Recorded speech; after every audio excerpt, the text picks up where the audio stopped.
संपूर्ण विष्णु पुराण प्रथम अंश का 11वां व 12वां अध्याय।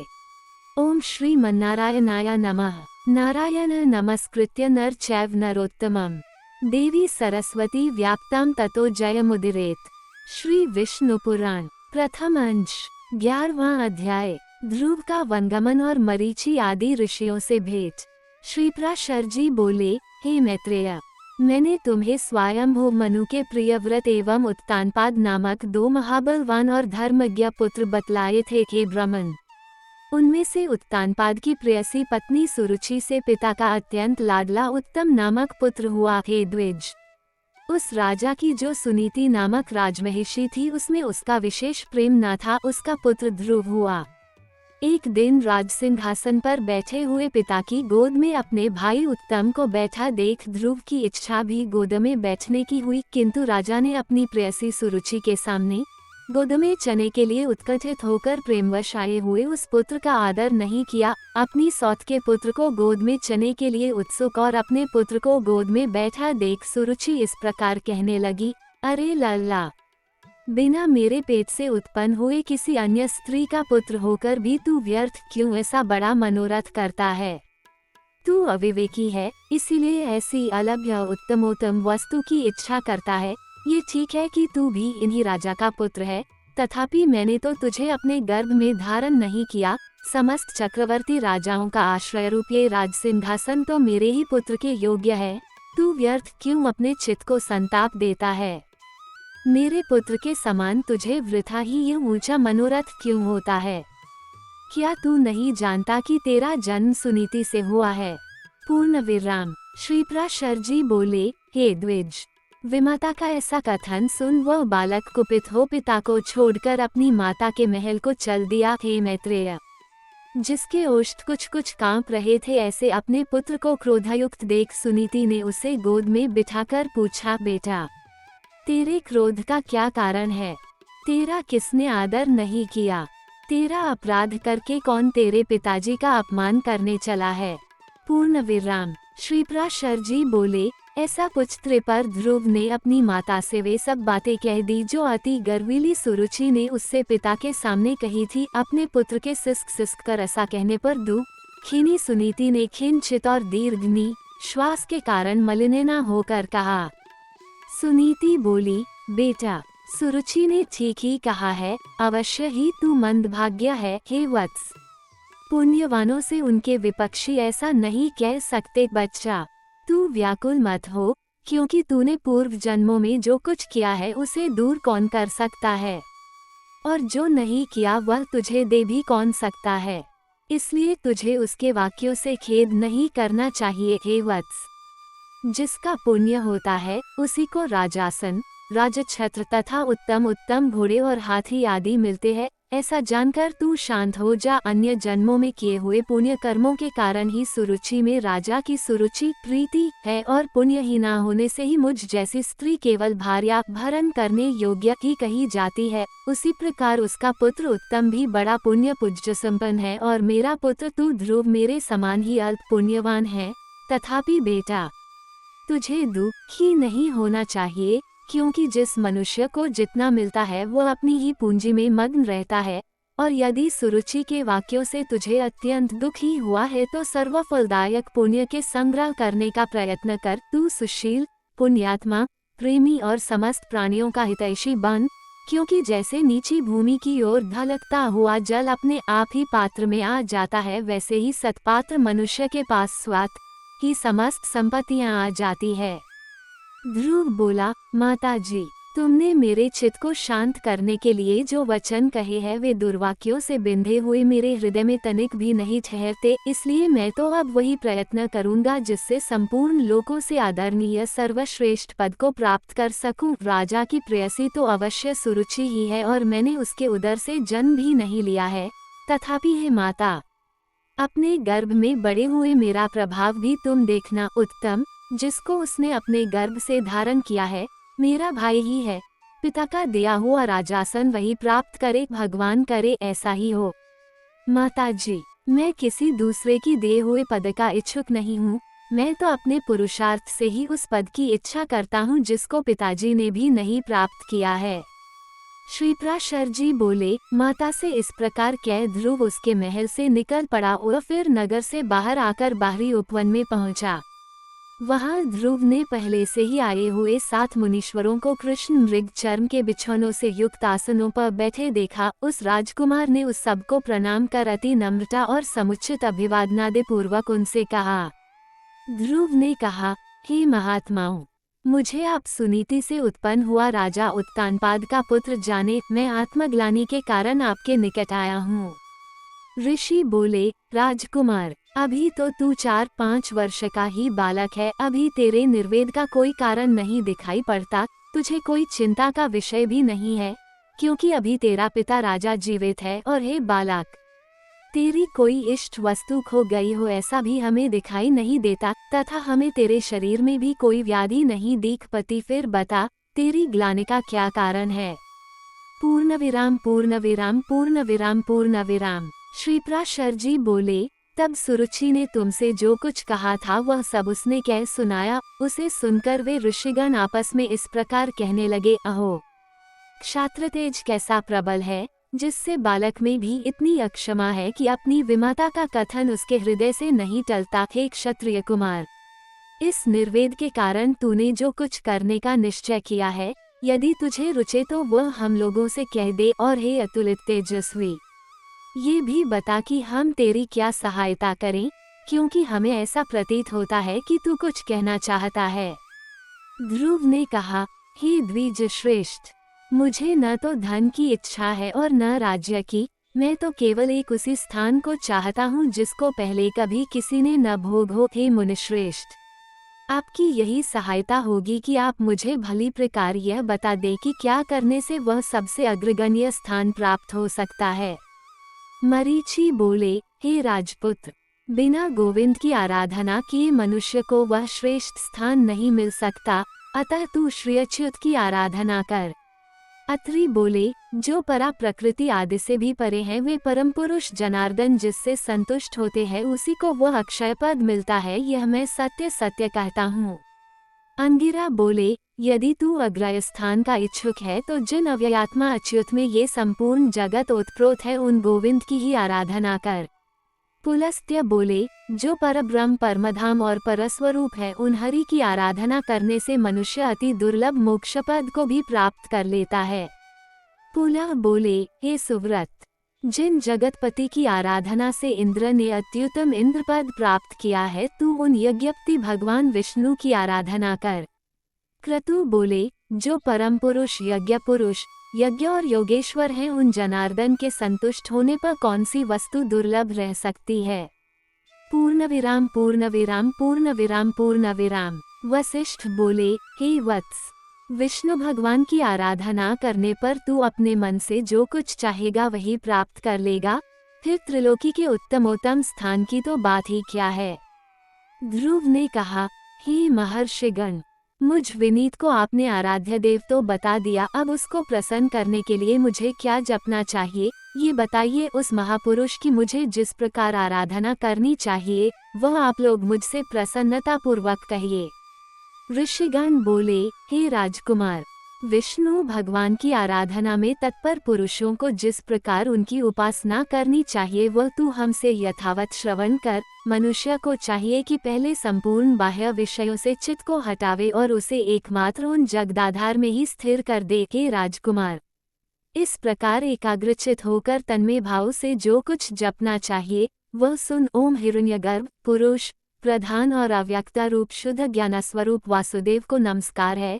इस ओम नमो भगवते वासुदेवाय मंत्र को पूर्व काल में तेरे पितामह भगवान स्वयंभू मनु ने जपा था, तब उनसे संतुष्ट होकर श्री जनार्दन ने उन्हें त्रिलोकी में दुर्लभ मनोवांछित सिद्धि दी थी। उसी प्रकार तू भी इसका निरंतर जप करता हुआ श्री गोविंद को प्रसन्न कर।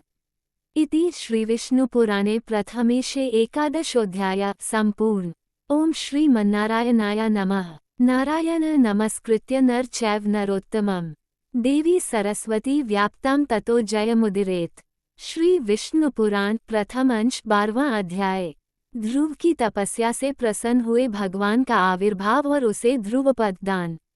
श्रीप्राशर जी बोले, हे मैत्रेय, ये सब सुनकर राजपुत्र ध्रुव उन ऋषियों को प्रणाम कर उस वन से चल दिया और हे द्विज, अपने को कृतकृत्य सा मानकर वही यमुना तटवर्ती अति पवित्र मधु नामक वन में आया। आगे चलकर उस वन में मधु नामक दैत्य रहने लगा था, इसलिए वह इस पृथ्वीतल में मधुवन नाम से विख्यात हुआ। वही मधु के पुत्र लवन नामक महाबली राक्षस को मारकर शत्रुघ्न ने मथुर नाम की पुरी बसाई। जिस मधुवन में निरंतर देवदेव श्रीहरि की सन्निधि रहती है, उसी सर्वपापाहारी तीर्थ में ध्रुव ने तपस्या की। मरीचि आदि मुनीश्वरों ने उसे जिस प्रकार उपदेश किया था, उसने उसी प्रकार अपने हृदय में विराजमान निखिल देवेश्वर श्री विष्णु भगवान का ध्यान करना आरंभ किया। इस प्रकार हे विप्र, अनन्य चित होकर ध्यान करते रहने से उसके हृदय में सर्वभूतांतर्यामी भगवान हरि सर्वतोभाव से प्रकट हुए। मैं मैत्रेय योगी ध्रुव के चित्त में भगवान विष्णु के स्थित हो जाने पर सर्वभूतों को धारण करने वाली पृथ्वी उसका भार न संभाल सकी। उसके बाएं चरण पर खड़े होने से पृथ्वी का बायां आधा भाग झुक गया और फिर दाएं चरण पर खड़े होने से दायां भाग झुक गया, और जिस समय वह पैर के अंगूठे से पृथ्वी को बीच से दबाकर खड़ा हुआ तो पर्वतों के सहित समस्त भूमंडल विचलित हो गया। हे महामुने, उस समय नदी, नद और समुद्र आदि सभी अत्यंत क्षुब्ध हो गए और उनके क्षोभ से देवताओं में भी बड़ी हलचल मची। हे मैत्रेय, तब याम नामक देवताओं ने अत्यंत व्याकुल हो इंद्र के साथ परामर्श कर उसके ध्यान को भंग करने का आयोजन किया। हे महामुने, इंद्र के साथ अति आतुर कुष्मांड नामक उपदेवताओं ने नाना रूप धारण कर उसकी समाधि भंग करने आरंभ किया। उस समय माया ही से रची हुई उसकी माता सुनीति नेत्रों में आंसू भरे उसके सामने प्रकट हुई और हे पुत्र, ऐसा कहकर करुणायुक्त वचन बोलने लगी। बेटा, तू शरीर को भुलाने वाले इस भयंकर तप का आग्रह छोड़ दे। मैंने बड़ी बड़ी कामनाओं द्वारा तुझे प्राप्त किया है। अरे, मुझ अकेली अनाथा दुखिया को सौत के कटु वाक्यों से छोड़ देना मुझे उचित नहीं है। बेटा, मुझ आश्रयहीना का तो एकमात्र तू ही सहारा है। कहाँ तो 5 वर्ष का तू और कहाँ तेरा यह अति उग्र तप।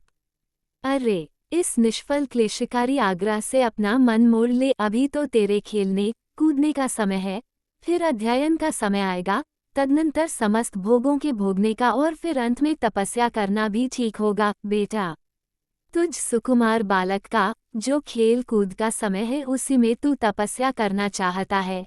तू इस प्रकार क्यों अपने सर्वनाश में तत्पर हुआ है? तेरा परम धर्म तो मुझको प्रसन्न रखना ही है, अतः तू अपनी आयु और अवस्था के अनुकूल कर्मों में ही लग, मौका अनुवर्तन न कर और इस तपरूपी अधर्म से निवृत्त हो। बेटा, यदि आज तू इस तपस्या को न छोड़ेगा तो देख, तेरे सामने ही मैं अपने प्राण छोड़ दूंगी। श्रीपराशर जी बोले, हे मैत्रेय, भगवान विष्णु में चित स्थिर रहने के कारण ध्रुव ने उसे आंखों में आंसू भरकर इस प्रकार विलाप करती देखकर भी नहीं देखा। तब, अरे बेटा, यहाँ से भाग भाग, देख इस महाभयंकर वन में ये कैसे घोर राक्षस अस्त्र शस्त्र उठाए आ रहे हैं।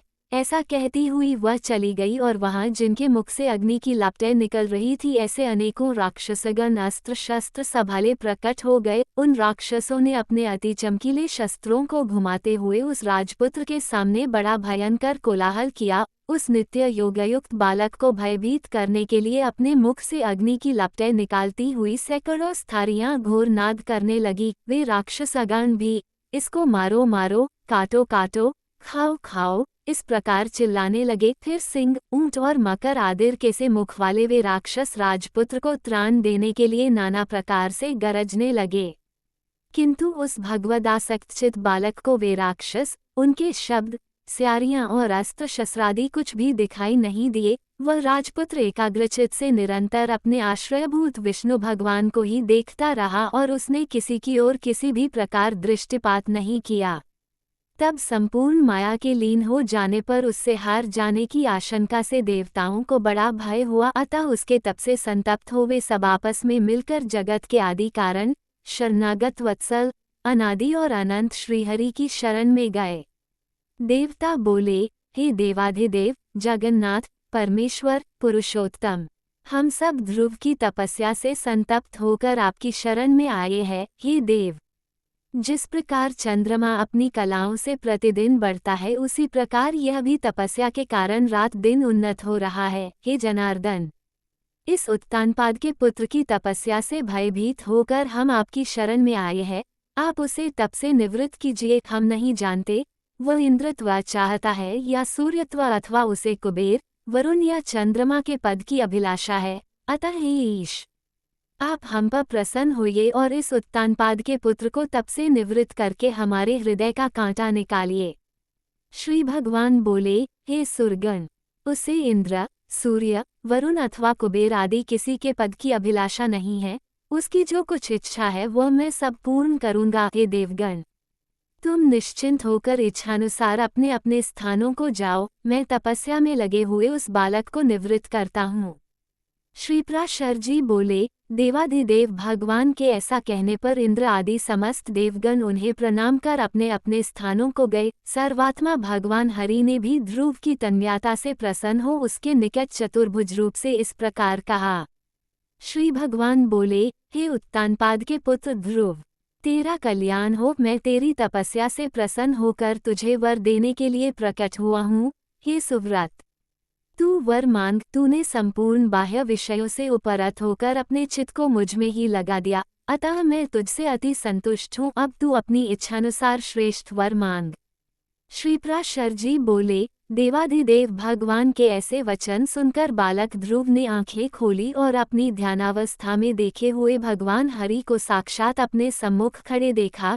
श्री अच्युत को किरीट तथा शंख, चक्र, गदा, शंखधनुष और खड्ग धारण किए देख उसने पृथ्वी पर सिर रखकर प्रणाम किया और सहसा रोमांचित तथा परम भयभीत होकर उसने देवदेव की स्तुति करने की इच्छा की। किंतु इनकी स्तुति के लिए मैं क्या कहूँ?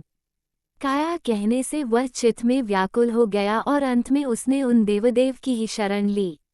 ध्रुव ने कहा, भगवन, आप यदि मेरी तपस्या से संतुष्ट है तो मैं आपकी स्तुति करना चाहता हूँ। आप मुझे यही वर दीजिए।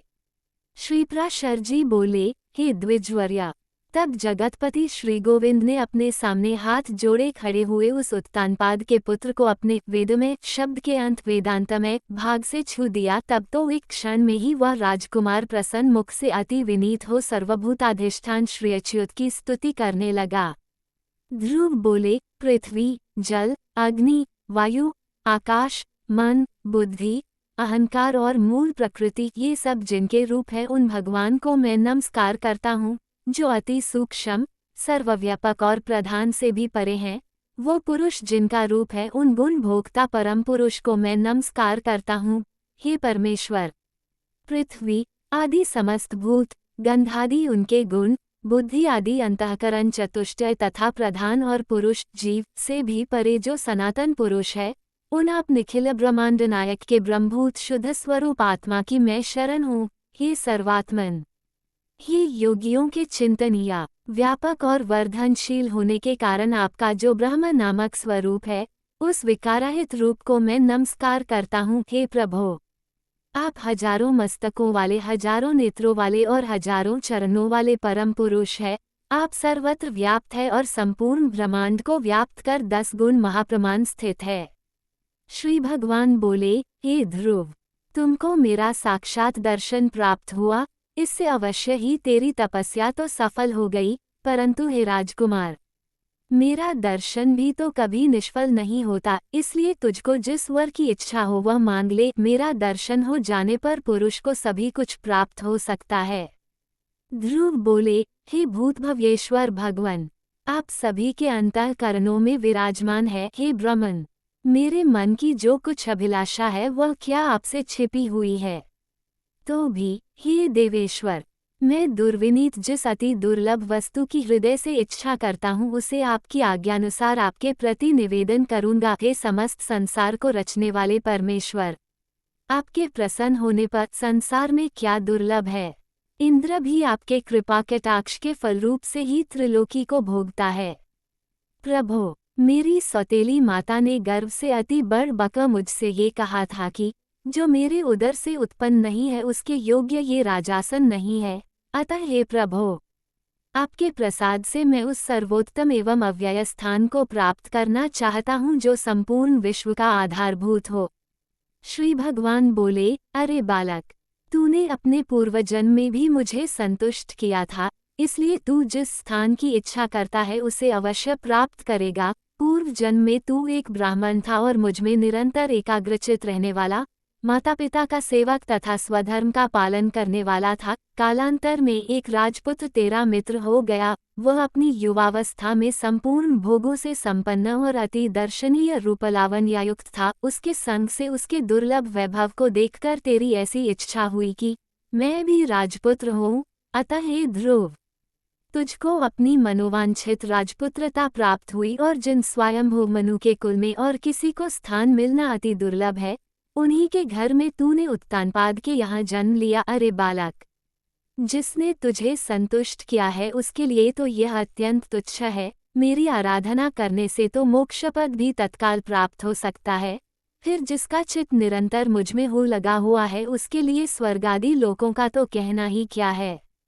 हे ध्रुव, मेरी कृपा से तू निस्संदेह उस स्थान में, जो त्रिलोकी में सबसे उत्कृष्ट है, संपूर्ण ग्रह और तारामंडल का आश्रय बनेगा। हे ध्रुव, मैं तुझे वह धूप निश्चल स्थान देता हूँ जो सूर्य, चंद्र, मंगल, बुध, बृहस्पति, शुक्र और शनि आदि ग्रहों, सभी नक्षत्रों, सप्तर्षियों और संपूर्ण विमानचारी देवगणों से ऊपर है। देवताओं में से कोई तो केवल 4 युग तक और कोई 1 मनवंतर तक ही रहते हैं, किंतु तुझे मैं 1 कल्प तक की स्थिति देता हूँ। तेरी माता सुनीति भी अति स्वच्छ तारारूप से उतने ही समय तक तेरे पास एक विमान पर निवास करेगी, और जो लोग समाहित चित्त से सायंकाल और प्रातः काल के समय तेरा गुण कीर्तन करेंगे उनको महान पुण्य होगा। श्री पराशर जी बोले, हे महामते, इस प्रकार पूर्व काल में जगतपति देवाधिदेव भगवान जनार्दन से वर पाकर ध्रुव उस अत्युत्तम स्थान में स्थित हुए। हे मुने, अपने माता पिता की धर्मपूर्वक सेवा करने से तथा द्वादशाक्षर मंत्र के महात्म्य और तप के प्रभाव से उनके मान, वैभव एवं प्रभाव की वृद्धि देखकर देव और असुरों के आचार्य शुक्रदेव ने ये श्लोक कहे हैं। अहो, इस ध्रुव के तप का कैसा प्रभाव है! अहो, इसकी तपस्या का कैसा अद्भुत फल है जो इस ध्रुव को ही आगे रखकर सप्तर्षिगण स्थित हो रहे हैं। इसकी यह सुनीति नाम वाली माता भी अवश्य ही सत्य और हितकर वचन बोलने वाली है। संसार में ऐसा कौन है जो इसकी महिमा का वर्णन कर सके। जिसने अपनी कोख में उस ध्रुव को धारण करके त्रिलोकी का आश्रयभूत अति उत्तम स्थान प्राप्त कर लिया, जो भविष्य में भी स्थिर रहने वाला है। जो व्यक्ति ध्रुव के इस दिव्यलोक प्राप्ति के प्रसंग का कीर्तन करता है वह सब पापों से मुक्त होकर स्वर्गलोक में पूजित होता है। वह स्वर्ग में रहे अथवा पृथ्वी में, कभी अपने स्थान से च्युत नहीं होता तथा समस्त मंगलों से भरपूर रहकर बहुत काल तक जीवित रहता है। इति श्री विष्णु पुराणे प्रथमेशे द्वादशोऽध्यायः सम्पूर्ण। ओम नमः भगवते वासुदेवाय। धन्यवाद।